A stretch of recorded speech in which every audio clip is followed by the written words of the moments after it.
الحمد لله وكفى وسلام على عباده الذين اصطفى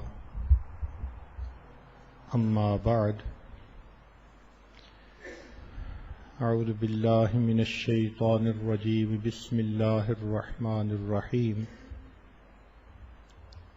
والكاظمين الغيظ والعافين عن الناس والله يحب المحسنين سبحان ربك رب العزة عما يصفون وسلام على المرسلين والحمد لله رب العالمين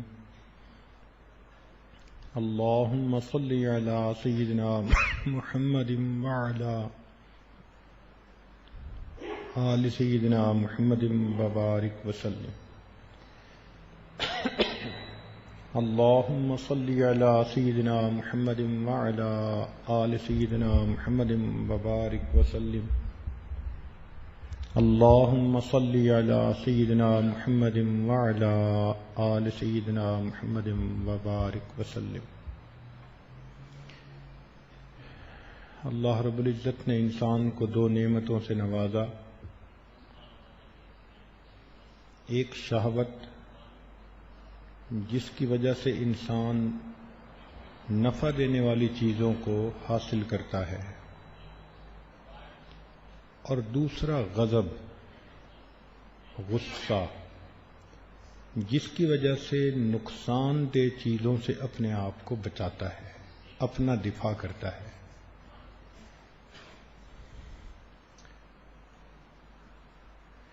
دو لفظ استعمال ہوتے ہیں، قرآن مجید میں بھی استعمال ہوئے، ایک غضب اور دوسرا غیظ. دونوں غصے کے لیے استعمال ہوتے ہیں، لیکن ایک تھوڑا سا فرق ہے. غیظ کا لفظ استعمال ہوتا ہے کہ جب بندے کو کسی پہ غصہ تو آئے لیکن وہ اندر ہی اندر کڑتا رہے، غصہ اس کے من کے اندر ایک آگ تو لگا دے مگر وہ اندر اندر ہی کڑھے، کرے کچھ نہ. غضب اس غصے کو کہتے ہیں جس میں انتقام کا ارادہ شامل ہوتا ہے. اس لیے اللہ رب العزت کے لیے فقط غضب کا لفظ استعمال ہوتا ہے، غیظ کا لفظ بندوں کے لیے استعمال ہوتا ہے، غضب کا لفظ بھی بندوں کے لیے استعمال ہوتا ہے. وَظَنُّونَ إِذْ ذَهَبَ مُغَاضِبًا، غضب کا لفظ استعمال ہوا. وَالْكَاظِمِينَ الْغَيْظَ، غیظ کا لفظ استعمال ہوا. تو دونوں الفاظ مخلوق کے لیے استعمال ہوتے ہیں، مگر اللہ رب العزت کے لیے فقط غضب کا لفظ استعمال ہوتا ہے. کیوں؟ کہ اللہ رب العزت کو جب غصہ آتا ہے تو وہ انتقام کے ارادے کے ساتھ ہوتا ہے، وہاں اندر اندر جلنے کا مسئلہ کوئی نہیں ہے. وہ قادر مطلق ہے، وہ بڑے بڑوں کو تگنی کا ناچ نچا دیتا ہے.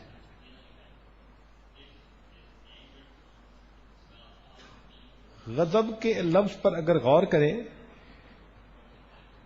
تو اس کے تینوں حروف اصلی وہ صحیح ہیں. فا عین لام کلمہ، تینوں الفاظ اصل صحیح یدل علی شدت وقوہ. تینوں حروف بتا رہے ہیں کہ اس لفظ کے اندر ایک قوت ہے اور شدت ہے. تو غضب ایسا ہی ہوتا ہے کہ جب انسان کے اوپر طاری ہوتا ہے تو پھر اس میں انتقام کا ارادہ ہوتا ہے. اس آیت مبارکہ میں فرمایا وَالْكَاظِمِينَ الْغَيْظَ، غصے کو پی جانے والے. الکاظمین سے کیا مراد؟ الذین یکظمون الغیظ، وہ لوگ جو غصے کو پیتے ہیں. یہاں نفی تو نہیں نہ کی گئی کہ اچھے لوگ وہ ہیں جن کو غصہ آتا ہی نہیں. آنے کی نفی نہیں کی گئی. یہ کہا گیا کہ وہ غصے کو پی جاتے ہیں، کنٹرول کر لیتے ہیں. چنانچہ غصہ آنا انسان کی فطرت ہے. نبی علیہ الصلوۃ والسلام نے ارشاد فرمایا اغضب کما یغضب البشر، مجھے بھی اسی طرح غصہ آتا ہے جس طرح ایک بشر کو غصہ آتا ہے، مگر غصے میں بھی میری زبان سے وہی بات نکلتی ہے جو ہمیشہ حق ہوا کرتی ہے. تو یہ ہے غصے کا کنٹرول.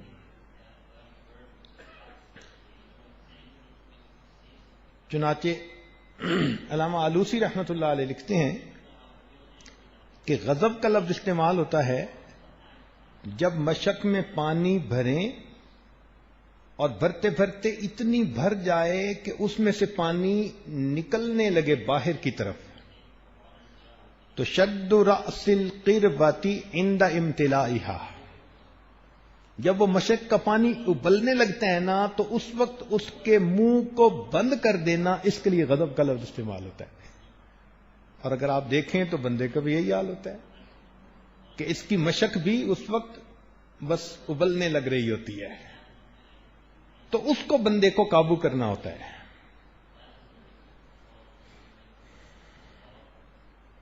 نبی علیہ الصلوۃ والسلام وہ رحمت للعالمین کہ فرماتے ہیں کہ غضب کی حالت میں بھی میرے منہ سے صرف وہ بات نکلتی ہے جو سچ ہوتی ہے. چنانچہ ایک صحابی نے پوچھا اے اللہ کے نبی، میں آپ کی باتیں لکھتا ہوں تو کبھی آپ خوشی کے عالم میں کبھی غصے میں، تو ساری باتیں لکھ لوں؟ تو نبی علیہ السلام نے فرمایا کہ جس ذات نے مجھے پیغمبر بنا کر بھیجا، میں غصے میں بھی کوئی بات حقیقت کے خلاف زبان سے نہیں نکالتا. تو یہ محمود ہے کہ انسان کو اگر غصہ کسی بات پر آئے تو بھی اس سے سچ نکلے. عام آدمی کا غصہ اس کے قابو میں نہیں ہوتا.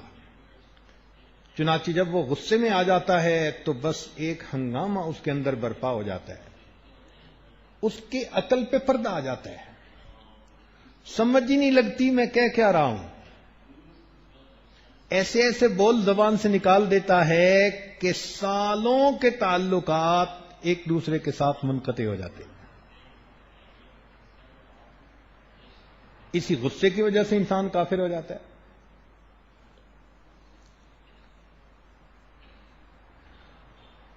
غصے کی وجہ سے. چنانچہ ایک آدمی غصے میں کوئی بات کر رہا تھا.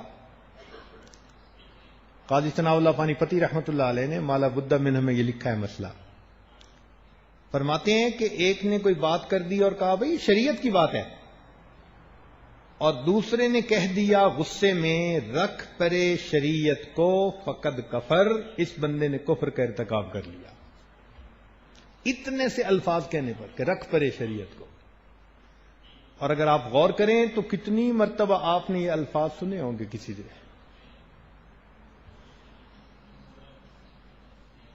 کفریہ کلمہ. تو غصے میں انسان دائرہ شریعت سے نکلتا ہے، غصے میں ہی انسان ایک دوسرے سے قطع تعلقی کر لیتا ہے. ایک صاحب آئے، رو رہے تھے، پوچھا کیا بنا؟ بس کہ غصہ آ گیا تھا، میں نے بیوی کو طلاق دے دی. میں نے کہا دنیا میں کبھی کسی نے خوش ہو کے بیوی کو تو طلاق آج تک نہیں دی. جب بھی دی غصے میں ہی دی ہے نا. تو شریعت ہمیں کہتی ہے کہ ہم غصے میں بھی اپنے آپ کو قابو میں رکھیں. غصے ہی میں شاگرد استاد کو چھوڑ دیتا ہے، خامد بیوی کو چھوڑ دیتا ہے، مرید اپنے پیر کو چھوڑ دیتا ہے، بیٹا اپنے باپ کو چھوڑ دیتا ہے، اور بندہ اپنے خدا کو چھوڑ دیتا ہے. غصہ. ماں باپ نے روک ٹوک کی، بیٹا غصے میں آ کے گھر سے نکل گیا. شیخ نے روک ٹوک کی، برداشت نہیں ہوتی، صورتحال بدل گئی. ہمارے حضرت رحمت اللہ علیہ فرمایا کرتے تھے کہ اچھا سالک وہ ہے کہ شیخ بلا وجہ بھی اس کو ڈانٹے تو وہ اس غصے اور ڈانٹ کو قبول کرے. بلکہ یوں فرمایا کرتے تھے کہ اگر شیخ بلا وجہ چوراہے میں کھڑا کر کے جوتے لگائے تو اچھا مرید وہ جو جوتے پھر اٹھا کے دے، پھر اٹھا کے اپنے شیخ کو جوتے دے. طبیعت کے اندر ملال نہ لائے، قابو کر لے. ایک مرتبہ حضرت رحمت اللہ علیہ تشریف فرما تھے مسجد میں، اور ایک ملنے کے لیے نیا بندہ آیا تھا، کوئی انڈسٹریلسٹ تھا کہیں کا، مگر بالکل صاف ستھرا تھا. اب اس عاجز نے وضو کیا اور حضرت کی خدمت میں جا کر جیسے ہی بیٹھا، بس حضرت تو شروع ہو گئے، تم نافرمان بنے پھرتے ہو، تمہیں اللہ سے حیا نہیں آتی، تمہیں موت یاد نہیں، تمہیں مرنا یاد نہیں، تم دنیا کی لذتوں کے پیچھے لگے ہوئے ہو. اتنی سنائی اور یہ عاجز مسکراتے ہوئے سنتا بھی رہا، سمجھ بھی نہیں لگ رہی تھی کہ مسئلہ کیا بنا. مگر ون وے حضرت تو ٹکا کے ڈانٹنے لگ گئے، تمہیں قیامت کے دن پتہ چلے گا، تمہاری نبی علیہ السلام کے سامنے جب رسوائی ہوگی فلاں ہوگی. اتنا ڈانٹا کہ کوئی حد نہیں. کوئی 10 منٹ کم از کم یہ ڈانٹ پلائی. یہ عادت مسکراتا بھی رہا، جی جی بھی کرتا رہا. خیر وہ اس بندے نے جو باتیں سن لی، اس کے بعد وہ کہنے لگا اچھا جی میں اجازت چاہتا ہوں. حضرت نے اس کو اجازت دے دی، اور جب میری طرف دیکھا تو مسکرائے اور فرمانے لگے کہ آنکھاں دھینوں سناوا نو نو، کہ کہتی بیٹی کو ہوں سناتی بہو کو ہوں. تب پتہ چلا کہ حضرت اصل میں اس کو ڈانٹنا چاہتے تھے، لیکن وہ نیا بندہ تھا. نئے بندے کو اگر ڈانٹ ٹپٹ کرتے تو اس کے کٹنے کا اندیشہ تھا، تو انڈائریکٹ اس کو سنائی کہ تمہاری زندگی جانوروں جیسی ہے. اگر اس وقت صورتحال کو میں نہ سمجھ پاتا تو پتہ نہیں اندر کا خناس کیا کرتا. کیونکہ ایک بزرگوں سے بات سنی ہوئی تھی کہ شیخ کا غصہ بھی رحمت ہوتی ہے. سبحان اللہ، قربان جائے نبی علیہ الصلوۃ والسلام پر کہ آپ صلی اللہ علیہ وسلم نے اپنے پردہ فرمانے سے پہلے دعا مانگی، اللہ میں نے اگر زندگی میں کسی کو مارا، کسی کو ڈانٹا، کسی پہ بیجا غصہ کیا، میرے مولا میری ڈانٹ کو، میرے غصے کو اس بندے کے حق میں تو رحمت بنا دے. اللہ اکبر. تو مشائخ کا غصہ بھی رحمت بن جاتا ہے. حضرت مولانا رشید احمد گنگوئی رحمۃ اللہ علیہ حضرت حاجی امداد اللہ مہاجر مکی رحمۃ اللہ علیہ کی خدمت میں حاضر تھے. حضرت ان کو دعوت پر لے گئے. حضرت مولانا فضل الرحمان گنج مراد آبادی رحمۃ اللہ علیہ بھی ساتھ تھے. دعوت والے بندے نے خوب پرتکلف انتظام کیا تھا. حضرت حاجی صاحب نے کیا کیا کہ ایک پلیٹ میں تھوڑی سی دال اور 2 روٹیاں یہ دے کے کہا میاں رشید احمد یہ دسترخوان کے کونے پہ بیٹھ کے کھا لو، دسترخوان کے کونے پہ بیٹھ کے کھا لو. تھوڑی سی دال اور 2 روٹیاں، اور خود ماشاءاللہ اپنے سامنے مرغے چرغے. کوئی ہمارے جیسا ہوتا تو اسی وقت بیت توڑ بیٹھتا کہ ہمارے پیر صاحب کو مساوات ہی نہیں آتی. مگر وہ کامل تھے.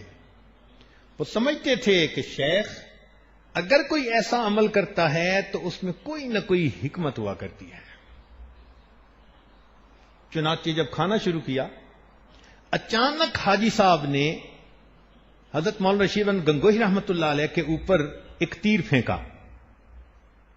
اچانک فرمایا میاں رشید احمد جی تو چاہتا تھا کہ میں تجھے جوتوں میں بٹھاتا، مگر میں نے تمہیں دسترخوان کے کونے پہ بٹھا دیا. بغیر کسی تمہید کے یہ بات کہہ دی اچانک. تو جیسے ہی لفظ کہے تو حضرت مولانا رشید بن گنگوئی رحمۃ اللہ علیہ نے مسکرا کے شیخ کی طرف دیکھا اور کہا کہ حضرت آپ بالکل سچ فرما رہے ہیں، میں آپ کے جوتوں میں بیٹھنے کے قابل بھی نہیں تھا، آپ نے مجھے جو دسترخوان پر بٹھا لیا یہ آپ کا میرے اوپر احسان ہے۔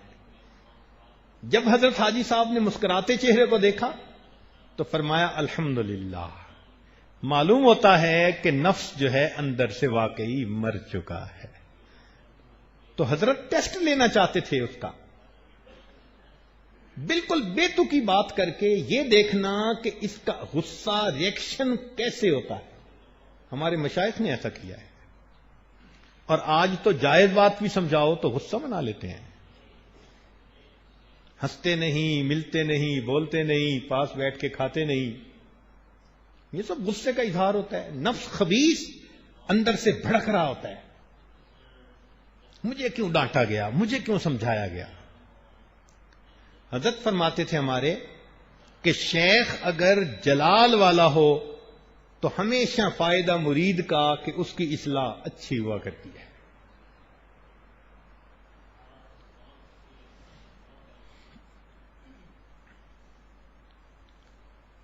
کیونکہ یہ غصہ ایسا ہے کہ انسان گھر برباد کر بیٹھتا ہے، دائرہ شریعت سے خارج ہو جاتا ہے، کئی مرتبہ ایسے کلمات نکالتا ہے۔ اس لیے اس غصے کا علاج کرنا شریعت نے فرض قرار دیا ہے، غصے کا علاج کرنا شریعت نے فرض قرار دیا ہے تاکہ یہ دائرہ شریعت کے اندر رہے۔ غصے میں بندے کا دماغ آؤٹ نہیں ہونا چاہیے، اس کی عقل پہ پردہ نہیں پڑنا چاہیے، چونکہ شیطان کہتا ہے کہ جب کوئی بندہ غصے میں ہوتا ہے تو میں اس کے اندر اس طرح پھرتا ہوں جیسے خون انسان کی رگوں کے اندر پھر رہا ہوتا ہے، کھیلتا ہے جیسے بچے فٹ بال سے کھیلتے ہیں، اگر کوئی بندہ غصے کی حالت میں ہو تو اس سے کھیلتا ہے۔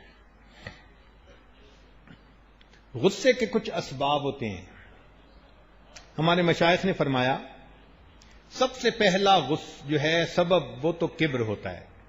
یہاں جو غصے کی بات کی جا رہی ہے تو اس سے مراد ناجائز غصہ۔ نوجوان آتے ہیں نا، حضرت بس میرا دماغ بڑا گرم ہے، وہ جو کہتے ہیں نا دماغ بڑا گرم ہے، ہم اس کی بات آج کر رہے ہیں۔ معمولی باتوں پہ غصہ کر لینا، بغیر بات کے غصہ کر لینا۔ چنانچہ ایک صاحب کا معاملہ میرے پاس آیا کہ جی وہ بیوی کو طلاق دینا چاہتے ہیں۔ کہا اللہ خیر کرے، سنا تو ہے کہ نیک بیوی ہے، اس کی اچھی بچی ہے۔ خامن کو بلا کے پوچھا بھائی خیر تو ہے؟ کہنے لگا جی بس کیا کروں، بس جو کہتا ہوں وہی کرتی ہے۔ یا اللہ، اب بتاؤ،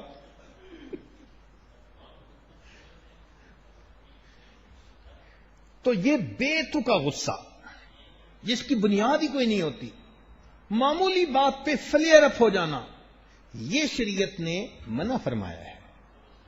غصہ اس لیے نہیں دیا گیا، بعض لوگوں کے سینگ ہوتے ہیں مگر نظر نہیں آتے، جیسے بکرے کے سینگ ہوتے ہیں، ادھر ہوا تو اس کو سینگ مار دیا، ادھر کوئی ہوا تو اس کو سینگ مار دیا۔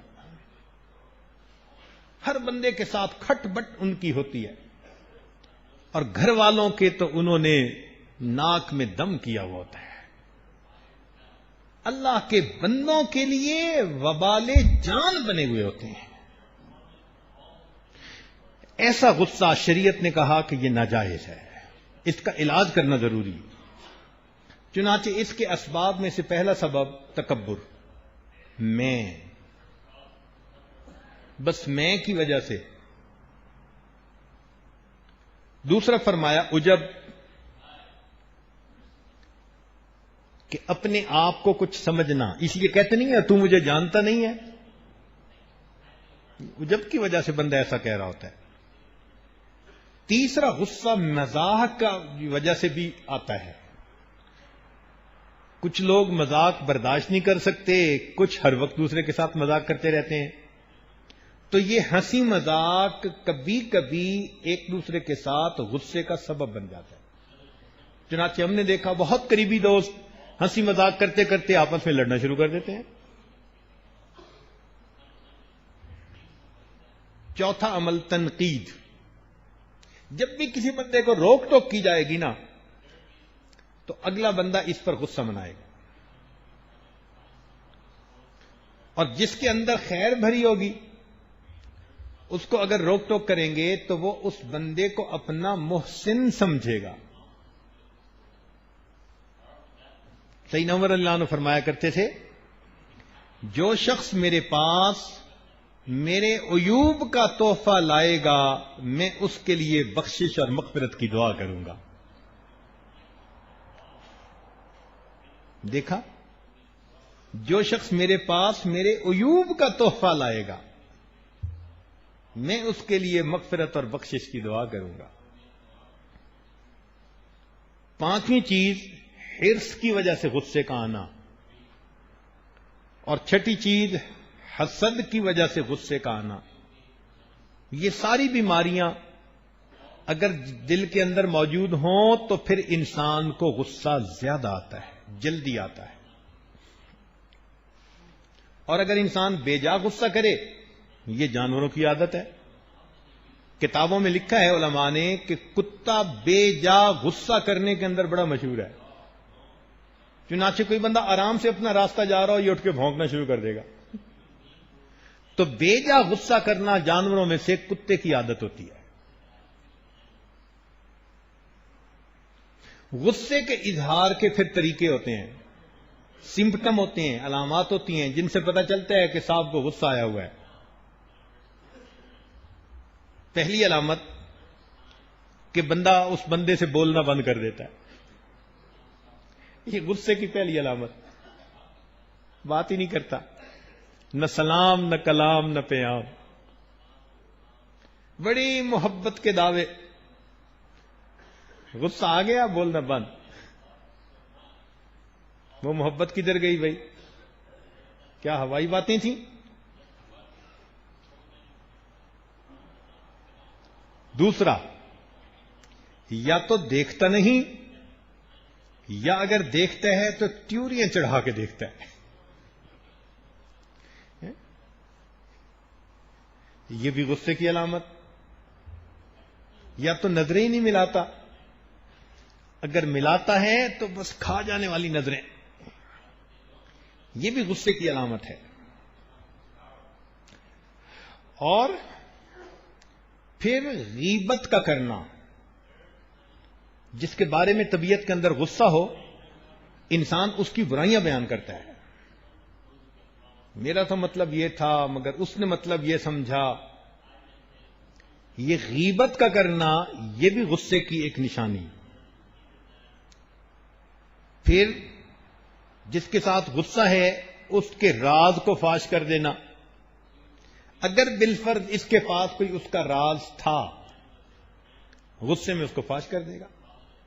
اس لیے حضرت جعفر صادق رحمۃ اللہ علیہ فرماتے تھے کہ تم کسی کو اگر دوست بنانا چاہو تو اس کو کچھ اپنی راز کی باتیں بتاؤ، پھر اس کو کسی ایسے کام کے ذریعے سے غصہ دلاؤ اور دیکھو کہ وہ تمہاری راز کی باتوں کو فاش کرتا ہے یا نہیں.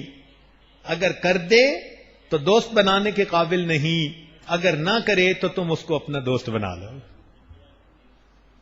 جو غصے میں بھی امانت کا خیال رکھے اور دوسرے کے عیبوں پہ پردہ ڈالے، یہ انسان ہے جس کے ساتھ انسان کو دوستی کرنی چاہیے.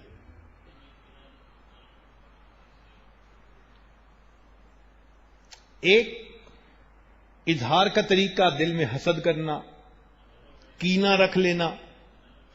کینہ کہتے ہیں چھپی دشمنی دل میں رکھ لینا بندے کے بارے میں، مذاق اڑانا،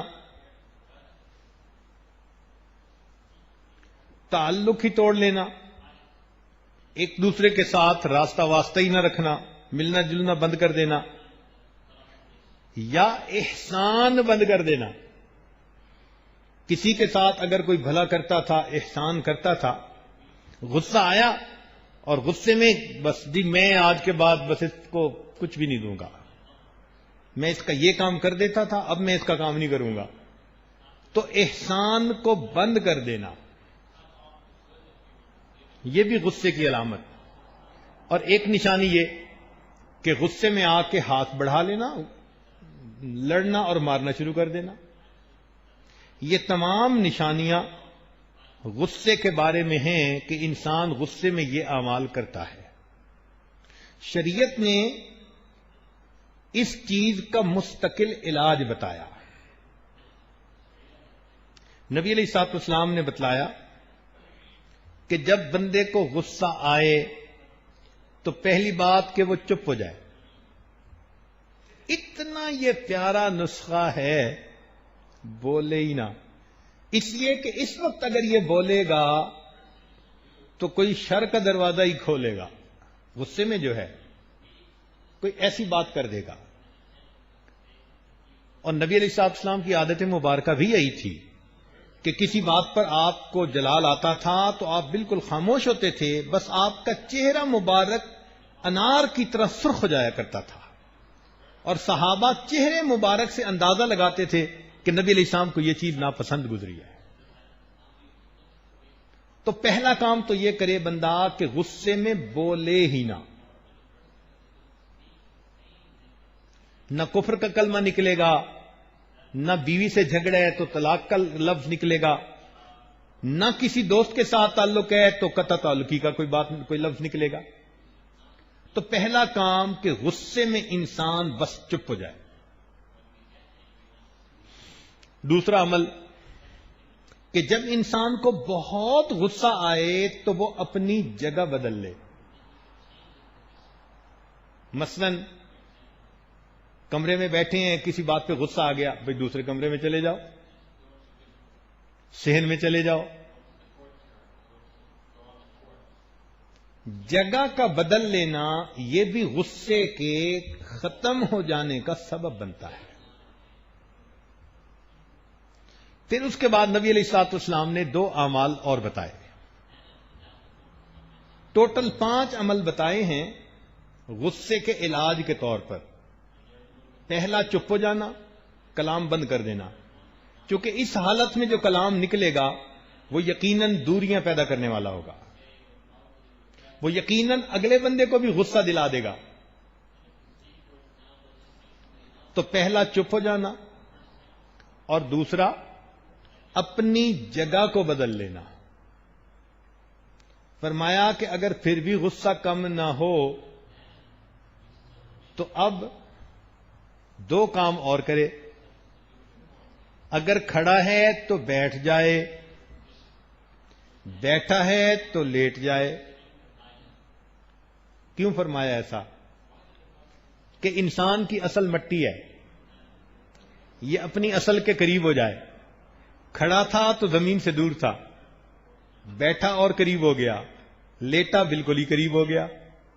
تو جب اپنی اصل کے قریب ہوگا تو زمین کے اندر تو عاجزی ہے، اللہ رب العزت اس کی وجہ سے اس کے غصے کو دور کروا دیں گے.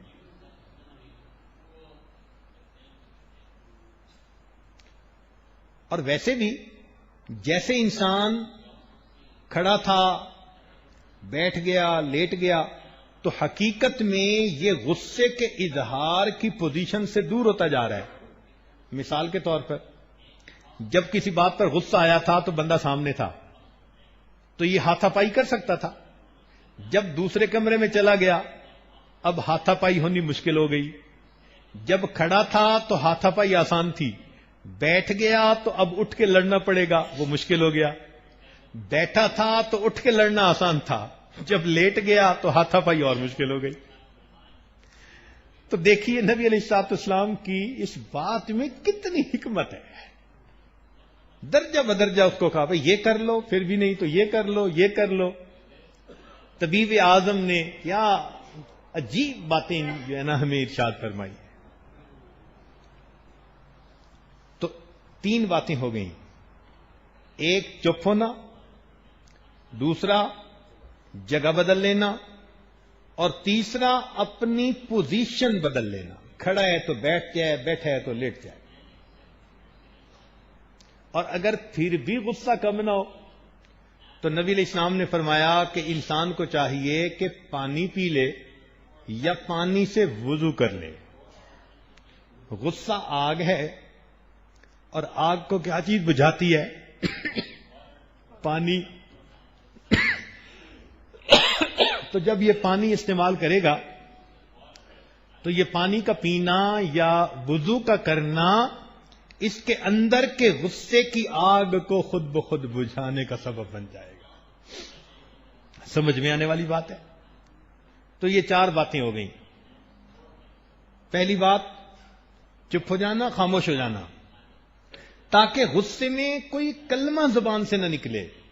اس وقت کا نکلا ہوا کلمہ یا گھر برباد کرے گا، یا رشتے ناطے کو ختم کر دے گا، یا پھر میاں بیوی کے درمیان ہمیشہ کے لیے جدائیاں ڈال دے گا. تو پہلی بات بالکل خاموش ہو جائے جب غصہ آئے. اور دوسری بات جگہ بدل لے، وہاں سے اٹھ کے دوسری طرف چلا جائے. پھر بھی غصہ کم نہ ہو تو کھڑا ہے تو بیٹھ جائے، بیٹھا ہے تو لیٹ جائے. پھر بھی غصہ کم نہ ہو تو یا پانی پی لے یا پھر پانی سے وضو کر لے. جس طرح آگ کو پانی بجھا دیتا ہے، وضو کا کرنا بندے کے غصے کی آگ کو بجھا دیتا ہے. تو یہ 4 باتیں ہو گئیں. اور 5ویں بات کہ اگر پھر بھی انسان کا غصہ ٹھنڈا نہ ہو تو انسان پڑھے اعوذ باللہ من الشیطان الرجیم.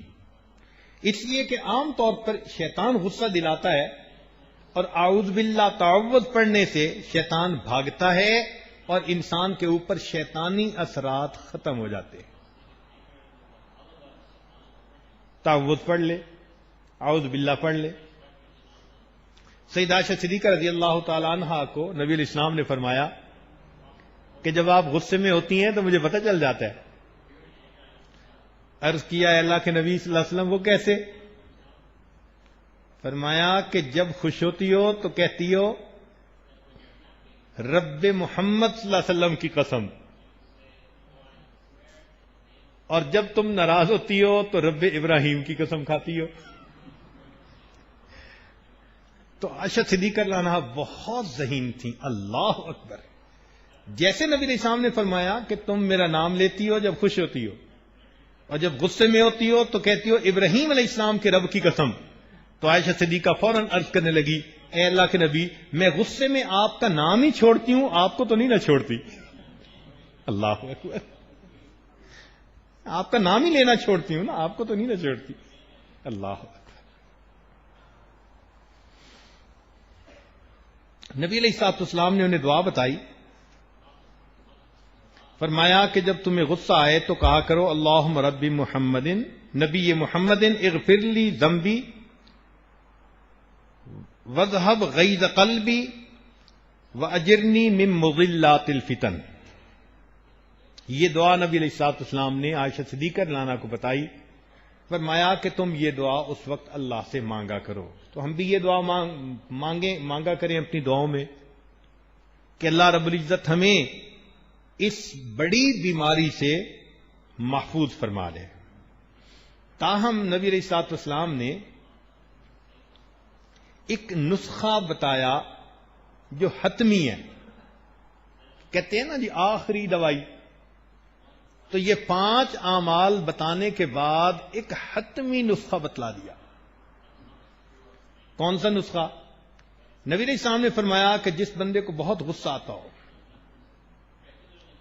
وہ اللہ رب العزت کے بارے میں سوچے کہ مجھے اگر لوگوں کی چھوٹی چھوٹی باتوں پہ اتنا غصہ آتا ہے تو اگر میرے عملوں پر قیامت کے دن اللہ رب العزت کو غصہ آ گیا اب میرا کیا بنے گا.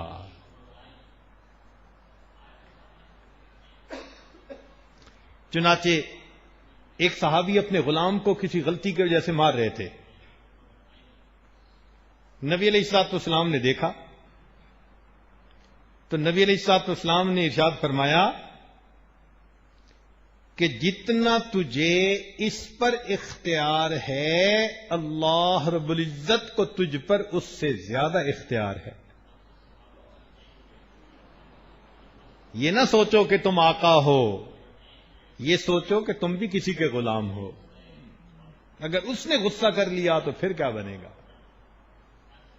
چنانچہ حدیث پاک میں آتا ہے کہ جو بندہ جلدی اپنے غصے کو ختم کرتا ہوگا، قیامت کے دن اللہ رب العزت کے غصے سے وہ شخص محفوظ ہو جائے گا. اس لیے جب بھی غصہ آئے اس کو فوراً قابو کرنے کی کوشش کریں، کبھی اس کو بڑھنے نہ دیں. جور و ستم سے جس نے کیا دل کو پاش پاش، احمد نے اس کو بھی تہ دل سے دعائیں دی. ہمارے بزرگ تو غصہ اور برائی کرنے والے بندے کے ساتھ بھی اچھائی کا معاملہ کیا کرتے تھے. مولانا روم رحمۃ اللہ علیہ کے سامنے کسی نے غصے میں کہا کہ تم ایک کہو 10 سنو گے، ایک کہو تو 10 سنو گے. مولانا روم رحمۃ اللہ نے فرمایا کہ میاں تم مجھے 1000 کہہ لو، جواب میں تم ایک بھی نہیں سنو گے. یہ ہمارے بزرگوں کا طریقہ تھا. تیش اور اشتعال دلانے کی کیفیت میں بھی وہ غصے میں نہیں آتے تھے. چنانچہ سلمان فارسی رضی اللہ تعالیٰ عنہ کو ایک تابعی نے کسی بات پہ کہہ دیا بڑے سخت ہیں اور یہ ہیں وہ ہیں، غصے والی باتیں کر دی. تو آپ نے اس کی تنقید سن لی اور جواب میں فرمایا کہ اگر قیامت کے دن اللہ رب العزت کی مجھ پر رحمت ہو گئی تو تیری ملامت کا مجھے کوئی نقصان نہیں ہوگا. بات تو سچی ہے نا.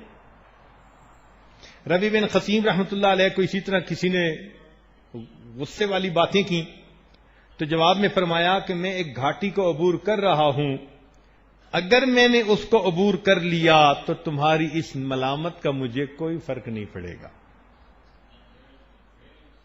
مالک بن دینار رحمۃ اللہ علیہ کو کسی عورت نے کہا اور ریاکار، تو جیسے ہی کہا نا اور ریاکار، فرمانے لگے اللہ کی بندی تم نے بڑے عرصے کے بعد مجھے صحیح پہچانا ہے، تم نے بڑے عرصے کے بعد مجھے صحیح پہچانا ہے. چنانچہ کسی نے بایزید بستامی رحمۃ اللہ کے سر کے اوپر راکھ ڈالی تو بجائے اس کے کہ حضرت غصہ کرتے، حضرت الحمدللہ پڑھتے ہوئے جا رہے ہیں. انہوں نے کہا سر میں راکھ ڈالی، آپ الحمدللہ پڑھ رہے ہیں. فرمایا الحمدللہ اس لیے پڑھ رہا ہوں کہ میرے سر پر تو آگ کے انگارے ڈالے جانے کے قابل تھے، اللہ نے فقط راکھ ڈلوا کر معاملے کو سمیٹ دیا.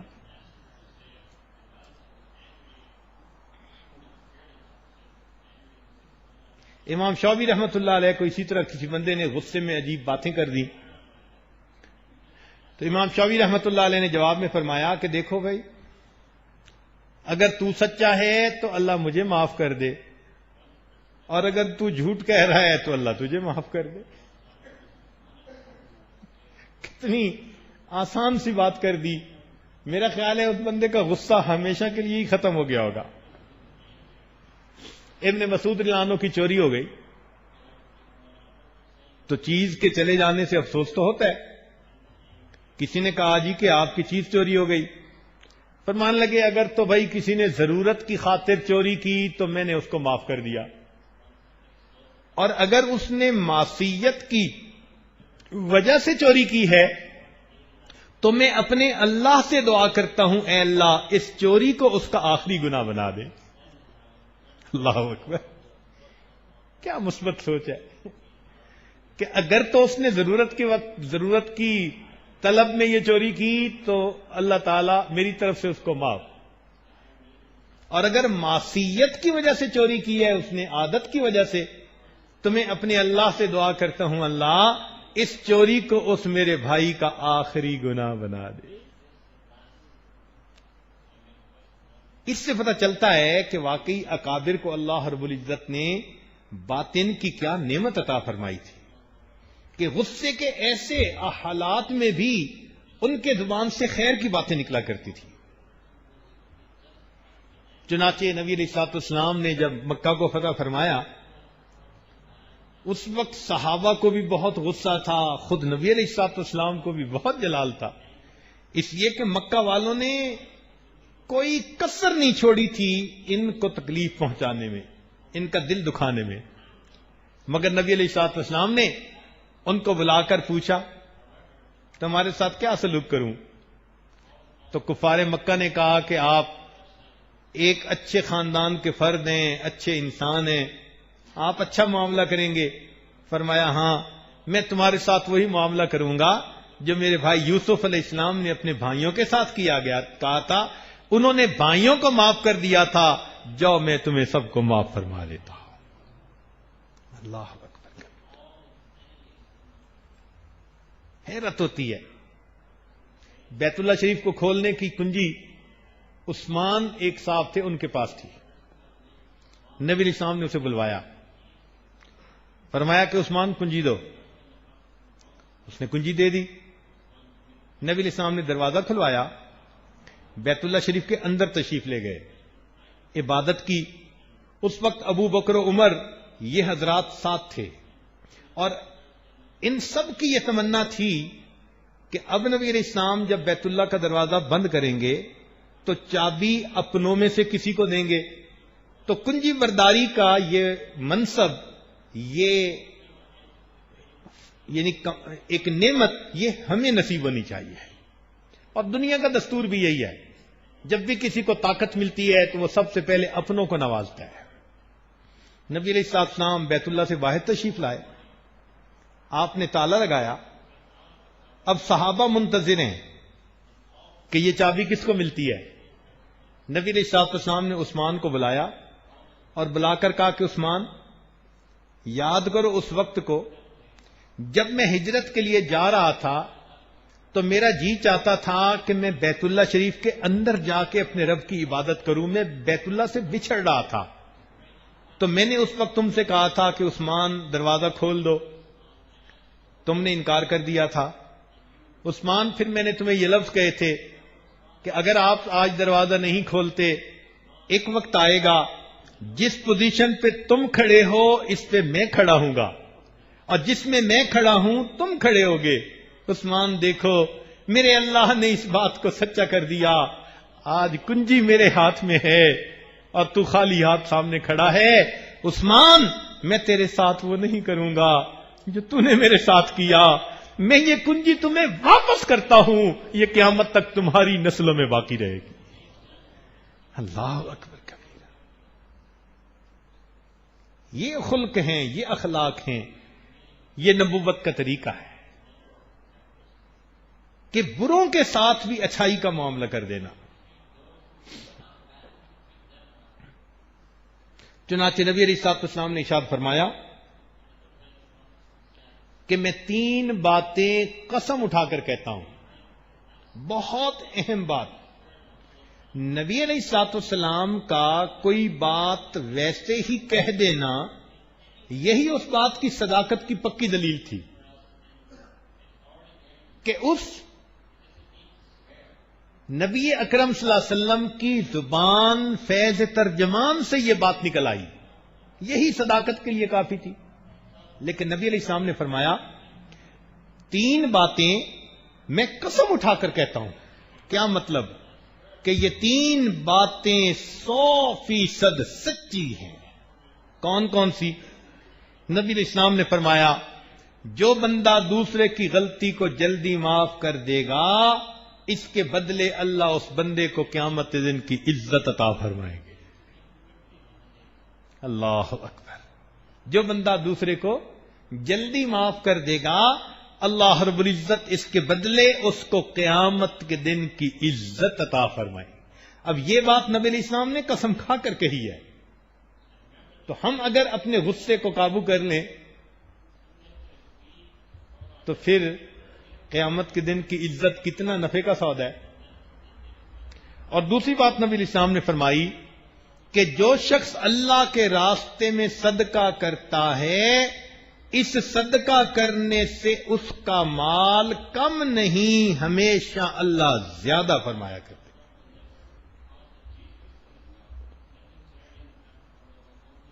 صدقہ سے ہمیشہ بندے کا مال بڑھتا ہے، یہ نبی علیہ السلام نے قسم کھا کر فرمایا۔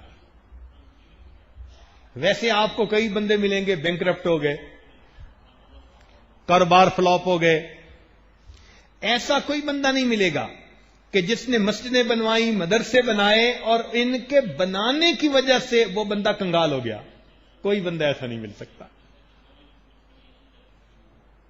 تو نبی علیہ السلام نے قسم کھا کر فرمایا کہ صدقہ دینے سے انسان کے مال کے اندر کمی نہیں بلکہ اللہ رب العزت زیادتی فرماتے ہیں. اور تیسری چیز نبی علیہ السلام نے فرمایا کہ جو مخلوق کے سامنے ہاتھ پھیلاتا ہے اللہ تعالیٰ اس کے سامنے افلاس اور غربت کا دروازہ کھول دیا کرتا ہے. چنانچہ ایک حدیث مبارکہ میں آتا ہے کہ غصے کا گھونٹ پی لو اس لیے کہ یہ سب سے زیادہ پسندیدہ گھونٹ ہے جو انسان پیا کرتا ہے اللہ کے نزدیک. اللہ کو یہ گھونٹ سب سے زیادہ پسند ہے کہ بندہ غصے کا گھونٹ پی لے. چنانچہ نبی علیہ السلام نے ارشاد فرمایا کہ پہلوان کون؟ صحابہ نے عرض کیا اللہ کے نبی جو دوسروں کو پچھاڑ دے. فرمایا نہیں. اللہ کے نبی آپ بتا دیجئے. فرمایا پہلوان وہ کہ جس کو غصہ آئے اور وہ اپنے غصے کو قابو کر لے یہ پہلوان ہوتا ہے. اپنے غصے کو قابو کر لینے والا یہ پہلوان ہوتا ہے. چنانچہ بعض لوگوں کو جلدی غصہ آتا ہے لیکن چلا بھی جلدی جاتا ہے. بعض کو جلدی آتا ہے مگر دیر سے جاتا ہے. بعض لوگوں کو دیر سے غصہ آتا ہے جلدی چلا جاتا ہے. اور آتا بھی دیر سے ہے جاتا بھی دیر سے ہے. تو 4 صورتیں ہوتی ہیں. نبی علیہ السلام نے فرمایا سب سے بہتر انسان وہ ہے جس کو غصہ دیر سے آئے اور پھر جلدی اتر جائے. آئے بھی دیر سے اور اتر بھی جلدی جائے. چنانچہ اب میں آپ کے سامنے 3 احادیث نبی علیہ الصلوۃ والسلام کی پیش کروں گا. ذرا ان کو سنیے اور پھر سوچئے کہ غصے کو پینے کا اللہ کے ہاں کیا مرتبہ اور مقام ہے.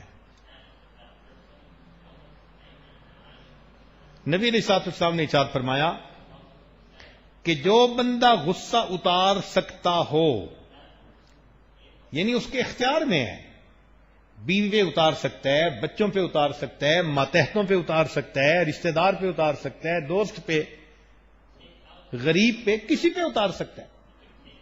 تو فرمایا کہ جو بندہ غصہ اتار سکتا ہو پھر اللہ کے لیے وہ اپنے غصے کو نہ اتارے اللہ تعالیٰ اس کے دل میں ایمان اور امن کو بھر دیتے ہیں. ایمان اور امن سے اللہ تعالیٰ اس بندے کے دل کو بھر دیتے ہیں. تو دیکھو غصہ پی جانے کا کتنا بڑا اجر ملتا ہے کہ بندہ غصہ اتار سکتا ہے پھر اللہ کے لیے معاف کر دے. تو فرمایا کہ اس کے بدلے اللہ تعالیٰ اس کو ایمان اور امن سے اس کے دل کو بھر دیں گے. اور دوسری حدیث مبارکہ میں آتا ہے کہ جو بندہ غصہ اتار سکتا ہو اور پھر وہ معاف کر دے اللہ رب العزت قیامت کے بھرے مجمع میں اس بندے کو بلائیں گے اور بلا کر فرمائیں گے کہ جنت میں جاؤ اور جس حور سے چاہو تم نکاح کر لو. تو یہ حور سے نکاح تو ایک کہنے کی بات ہوئی، اصل مقصد تو یہ تھا کہ بھرے مجمع کے سامنے بلا کر اللہ رب العزت اس کو جنت عطا فرمائے گے. کتنی بڑی بات ہے. جیسے کوئی تقریب ہوتی ہے نا تو جن کو پرائز دینا ہوتا ہے ان کو مجمع کے سامنے بلاتے ہیں. بالکل اسی طرح جو اللہ کے لیے اپنے غصے کو معاف کر دینے والا ہوگا اللہ تعالیٰ بھرے مجمع کے سامنے بلا کر اس بندے کو جنت عطا فرمائے. تو یہ 3 احادیث آج آپ یاد کر کے جائیں تاکہ جائیں اور اہل خانہ کو بھی سنائیں. ان کو سنا کے مشکل ہو جائے گی چونکہ ان کو پھر یہ کبھی نہیں بھولیں گی اور وہ آپ کو یاد دلاتے رہیں گے. کہ آپ نے تو ہمیں یہ حدیث بھی سنائی تھی. تو لہذا یہ 3 حدیثیں آج آپ یاد کر کے جائیں. پہلی حدیث مبارکہ کہ جو شخص غصہ اتار سکتا ہو مگر اللہ کے لیے وہ معاف کر دے، اللہ تعالیٰ اس بندے کے دل میں امن اور ایمان کو بھر دیں گے. دوسری حدیث مبارکہ جو شخص غصہ اتار سکتا ہو اور وہ نہ اتارے، اللہ رب العزت قیامت کے بھرے مجمع میں اس کو بلا کر اللہ رب العزت جنت عطا فرما دیں گے. اور تیسری حدیث مبارکہ کہ قیامت جو شخص غصہ اتار سکتا ہو اور پھر نہ اتارے تو اللہ تعالیٰ قیامت کے مجمع میں اعلان کریں گے. کیا اعلان فرمائیں گے؟ کہ وہ شخص کھڑا ہو جائے جس کا میرے اوپر حق ہے. یہ اعلان کروائیں گے بڑے مجمع میں. اللہ رب العزت اعلان کروائیں گے کہ وہ شخص کھڑا ہو جائے جس شخص کا میرے اوپر حق ہے. حدیث پاک میں فرمایا فلا یقوم الا انسان نافع، نہیں کھڑا ہوگا مگر وہی بندہ جس نے اللہ کے لیے بندوں کو معاف کر دیا ہوگا. اللہ اکبر کبیرہ. سوچئے تو صحیح کتنے بڑے یہ اللہ کی طرف سے انعامات ہیں جو اس بندے کو دیے جا رہے ہیں. تو اس لیے آج دلوں میں یہ نیت کر لیجئے کہ آج ہم بے جا غصے سے توبہ کرتے ہیں، اور اگر غصہ آ گیا تو ہم غصہ اتارنے کے طریقوں پر بھی عمل کریں گے، اور ان 3 حدیثوں کو بھی یاد رکھیں گے کہ غصہ پینے پر اللہ رب العزت کون سے 3 بڑے انعام عطا فرمائیں گے. حدیث پاک میں آتا ہے جو جنت میں اونچے محل اور اونچے درجات چاہتا ہو اس کو چاہیے کہ جو توڑے اس سے وہ جوڑے، جو محروم کرے اسے عطا کرے، جو ظلم کرے اس کو معاف کر دے. یعنی ان 3 کام کے کرنے والے بندوں کو اونچے محل اور اونچے درجات نصیب ہوں گے. نبی علیہ السلام نے ارشاد فرمایا ان الغضب یفسد الایمان کما یفسد الصبر العسل، کہ غصہ ایمان کو اس طرح خراب کر دیتا ہے جس طرح کہ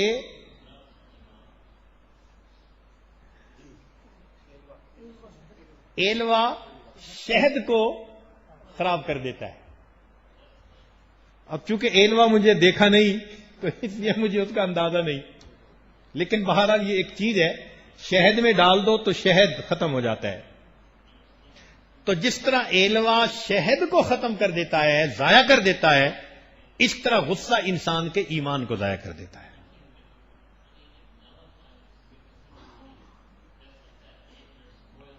حدیث مبارکہ میں آتا ہے من کف غضبہ کف اللہ عنہ عذابہ یوم القیامہ، جو اپنے غصے کو دنیا میں اللہ کے لیے پی لیتا ہے اللہ تعالیٰ قیامت کے دن اس کو اپنے غصے سے نجات عطا فرما دیتا ہے.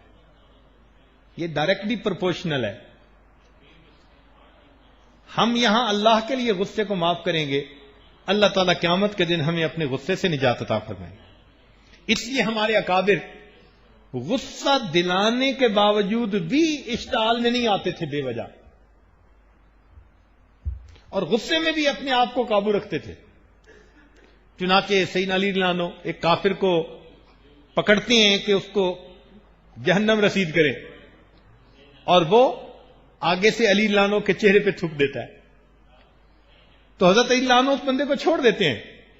وہ بڑا حیران کہ آپ کو تو چاہیے تھا کہ خنجر چلانے میں جلدی کرتے، آپ نے مجھے چھوڑ دیا. فرمایا ہاں اس لیے کہ پہلے میں اللہ کی رضا کے لیے تمہیں جہنم رسید کر رہا تھا، جب تم نے میرے چہرے پہ تھوکا میرا ذاتی غصہ شامل ہو گیا، میں اپنے ذاتی غصے کی خاطر کسی بندے کو تلوار نہیں چلا سکتا. اس غصے کی حالت میں بھی ان کو اپنے اوپر اتنا کنٹرول ہوتا تھا. یہ ہے مرد مومن. کہ جن کو اللہ رب العزت نے اتنا قوت ارادی دی ہوتی ہے. آپ کہیں گے جی کہ سب اوپر والوں کے واقعات سناتے جا رہے ہیں. آج کل تو ذرا چٹپٹے کھانے کھاتے ہیں تو پھر غصہ بھی زیادہ آتا ہے.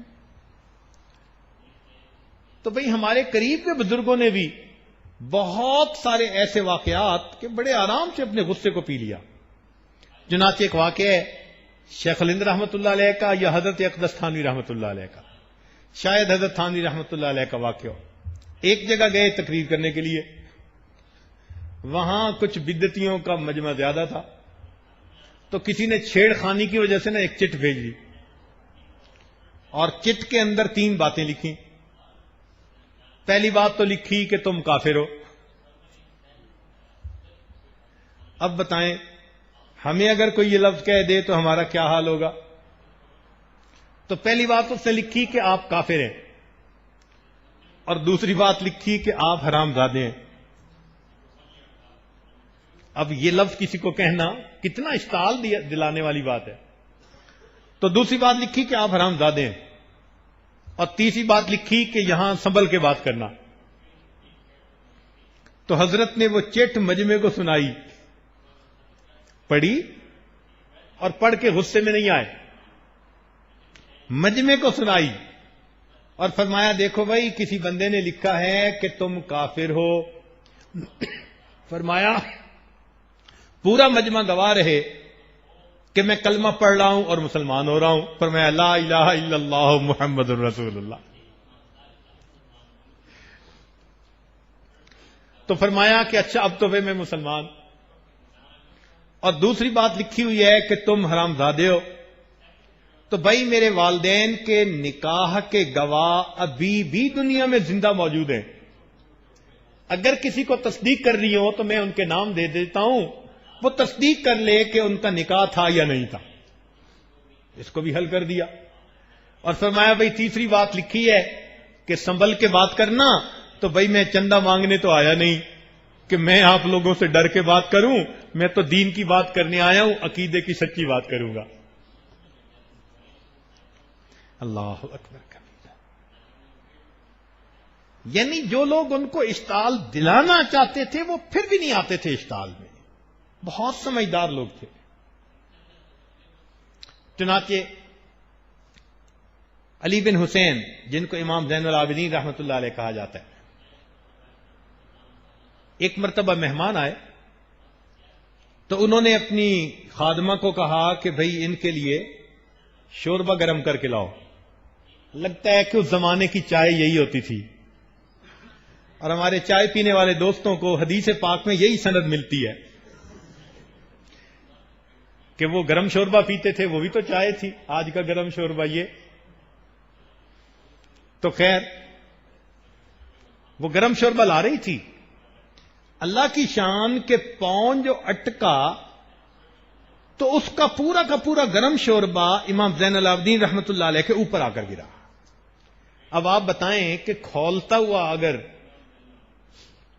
پڑے شوربہ تو جسم پہ زخم ہوتے ہیں، کتنی تکلیف ہوتی ہے. تو آپ کو سخت تکلیف ہوئی. اس تکلیف کے عالم میں آپ نے غصے سے اس باندی کی طرف دیکھا، لیکن وہ باندی اسی گھر کی تربیت یافتہ تھی، محرم راز تھی، پہچانتی تھی ان کے طبیعتوں کو.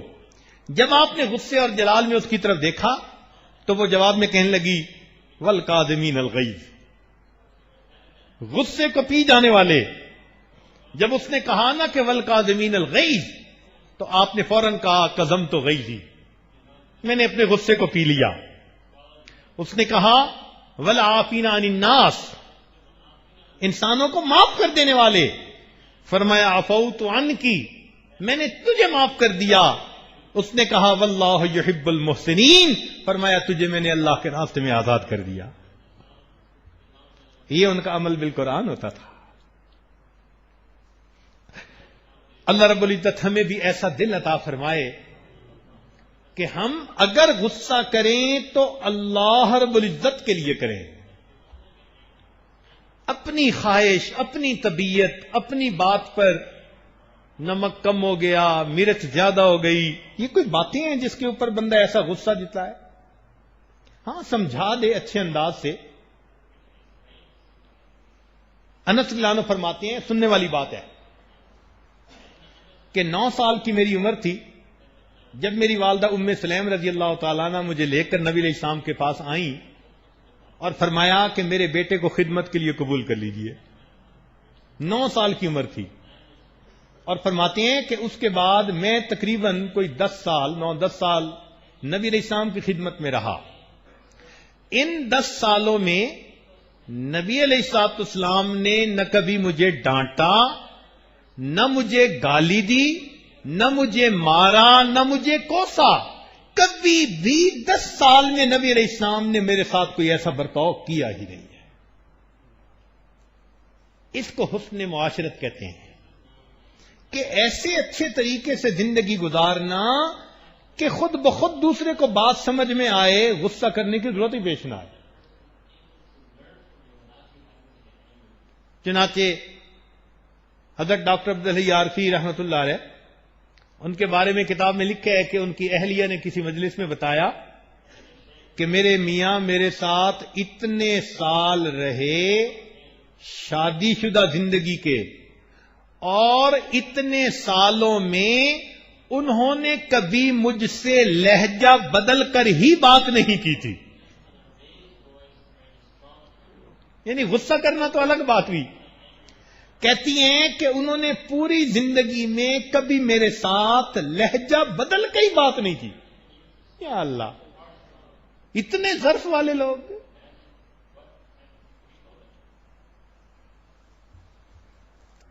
اور ہمارا تو ہر 2-4 منٹ کے بعد لہجہ بدلا ہوا ہوتا ہے۔ اللہ اکبر کبیرہ۔ تو اللہ رب العزت کو رحمت پسند ہے، اس لیے رحمت سے متعلق 2 نام ہیں اللہ رب العزت کے ناموں میں۔ اب سنیے ذرا غور کے ساتھ کہ نبی علیہ السلام نے ارشاد فرمایا، عائشہ، جس بندے کو مزاج کی نرمی عطا کر دی گئی اس بندے کو اللہ نے دارین کی سعادتیں عطا فرما دی۔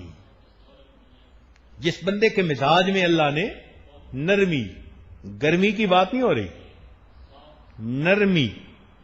نرمی عطا کر دی، فرمایا نبی علیہ السلام نے کہ اس کو دنیا اور آخرت کی تمام سعادتیں اللہ نے عطا فرما دی۔ اور ایک حدیث پاک میں نبی علیہ السلام نے فرمایا، عائشہ، اللہ رب العزت نرمی پر وہ رحمتیں نازل فرماتا ہے جو رحمتیں سختی کے اوپر نازل نہیں فرماتا۔ اور تیسری بات فرمایا، عائشہ، جس کام میں نرمی شامل ہو جاتی ہے اللہ رب العزت اس کام کو سنوار دیا کرتے ہیں۔ اس سے کیا مراد؟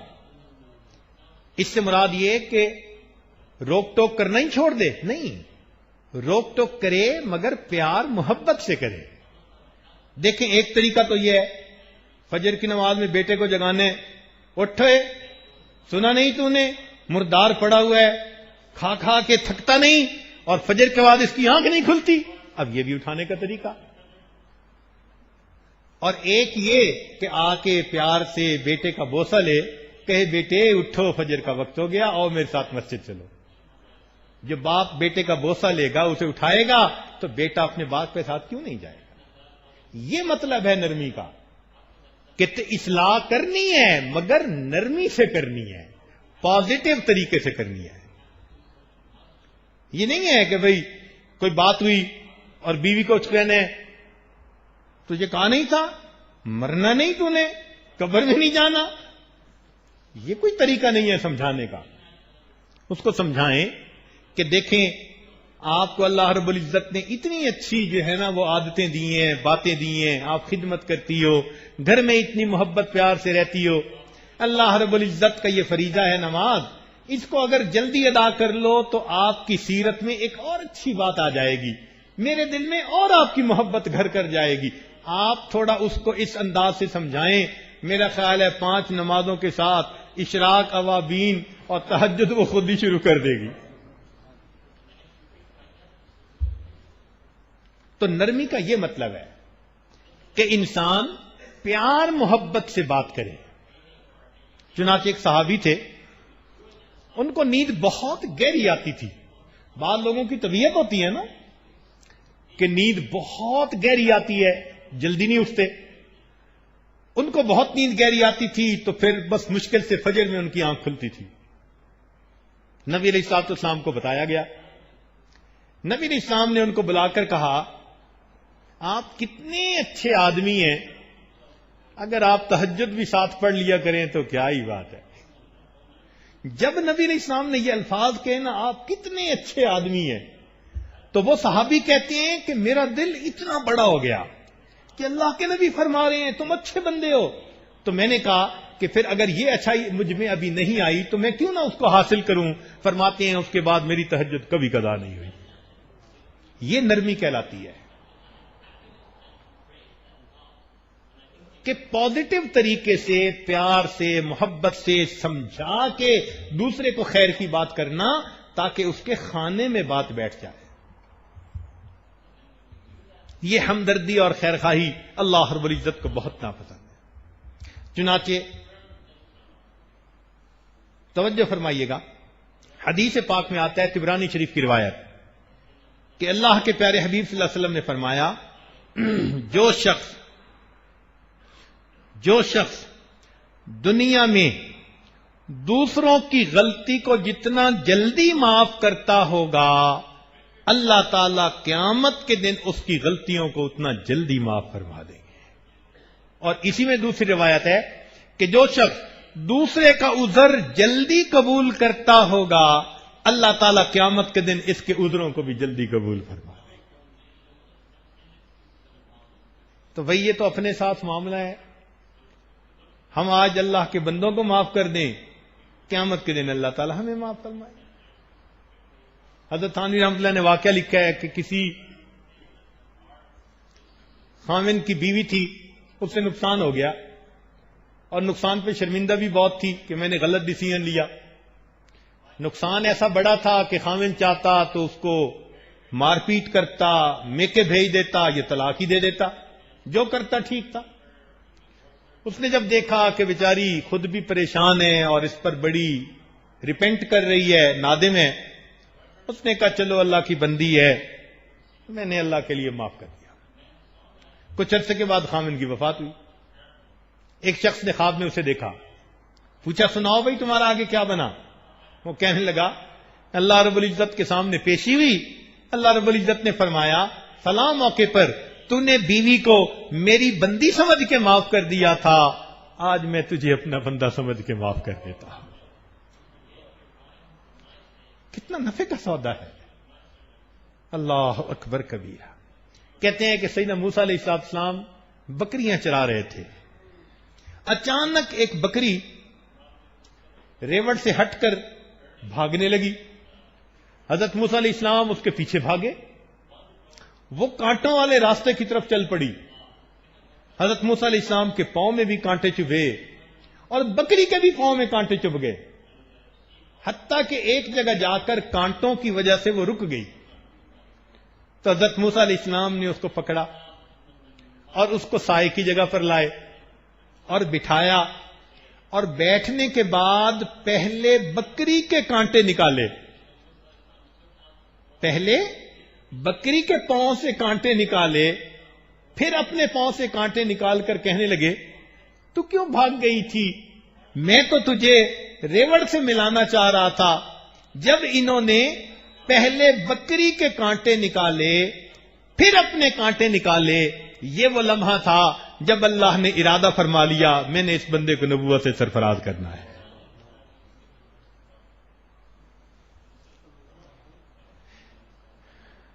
تو بھائی اگر بکریوں کے ساتھ حسن سلوک پر اللہ رب العزت یہ نعمت دے دیتے ہیں تو ہم اگر اپنے گھر کے لوگوں کے ساتھ حسن سلوک کریں گے تو کیا اللہ تعالیٰ سینے میں ولایت کا نور نہیں عطا فرمائیں گے؟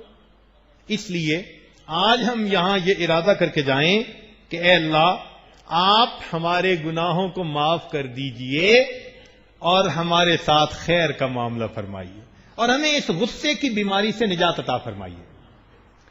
سیدنا صدیق اکبر رضی اللہ تعالیٰ عنہ کے ایک چچا زاد بھائی تھے،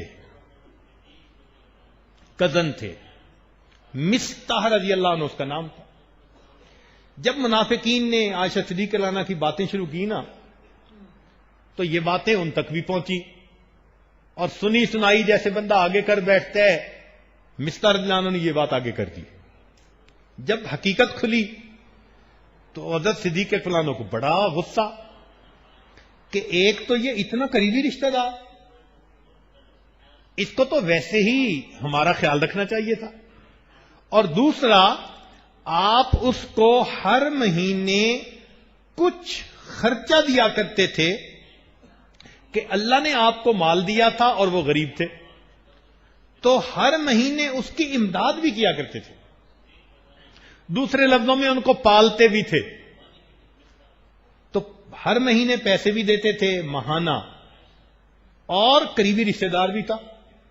جب اللہ رب العزت نے برات نازل فرمائی تو صدیق اکبر رضی اللہ عنہ کے اوپر سے وہ غم تو ہٹا، مگر آپ نے ارادہ کر لیا کہ اب کے بعد اس کا ماہانہ میں بند کر دوں گا، اس نے میرے ساتھ اچھا نہیں کیا۔ تو جب انہوں نے ارادہ کیا کہ میں ان کے ساتھ یہ حسن سلوک کا معاملہ نہیں کروں گا، بند کر دوں گا، تو اللہ رب العزت نے قرآن میں آیتیں نازل فرما دی، وَلَا يَأْتَلِ أُولُو الْفَضْلِ، کہ جن کو اللہ نے مال دیا ہے ان کو زیب نہیں دیتا کہ جن کے ساتھ وہ خیر کا معاملہ کرتے ہیں اس کو وہ روک لیں، ان کو چاہیے اللہ کے لیے معاف کر دیں۔ فرمایا الا تحبون ان یغفر اللہ لکم، کیا تم نہیں چاہتے کہ اس کے بدلے اللہ تجھے معاف کر دے، تمہیں معاف کر دے؟ صدیق اکبر نے جب یہ آیت سنی تو فرمایا واللہ، اللہ کی قسم، انی احب ان یغفر لی ربی، میں چاہتا ہوں میرا اللہ میرے قصوروں کو معاف کر دے۔ چنانچہ آپ نے جو مقدار دیتے تھے اس کے بعد ان کو دگنی دینی شروع کر دی اور ان کے قصور کو بھی معاف کر دیا۔ تو بھائی اگر غصہ آئے تو انسان یہی الفاظ کہہ لے، یہ آیت یاد کر لے کہ اللہ نے فرمایا ہوا ہے الا تحبون ان یغفر اللہ لکم، کیا تم نہیں چاہتے کہ کوئی تمہیں معاف فرما، اللہ تمہیں معاف فرما دے؟ تو بھئی ہم تو چاہتے ہیں اللہ ہماری کوتاہیوں کو معاف فرما دے، لہذا آج تک ہم نے جتنا بے جا غصہ کیا، بندوں کے دل دکھائے، ان کو پریشان کیا، ہم اللہ رب العزت سے بھی معافی مانگتے ہیں اور ہم اللہ کے ان بندوں سے بھی معافی مانگنے کی کوشش کریں کہ اللہ اپنی رحمت سے ہمارے ان گناہوں کو معاف فرما دیجئے اور آئندہ ہمیں صحیح انسان بن کر زندگی گزارنے کی توفیق عطا فرمائیے۔ وآخر دعوانا ان الحمد للہ رب العالمین۔